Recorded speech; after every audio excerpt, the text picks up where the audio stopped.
Tila mas lalong umiinit ang usap-usapan tungkol kina Jericho Rosales at Janine Gutierrez matapos mapansin ng mga fans ang mas madalas at mas sweet nilang interaction nitong mga nakaraang araw.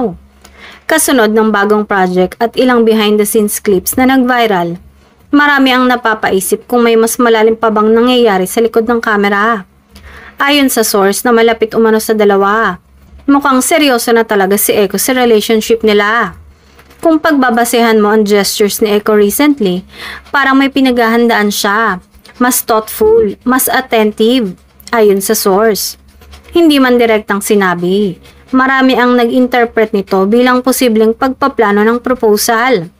Sa kanyang huling vlog, napansin din ng viewers sa mga ngiti at subtle moments ng dalawa na agad namang pinansin ng fans at nagpasimula ng mga bagong chismis.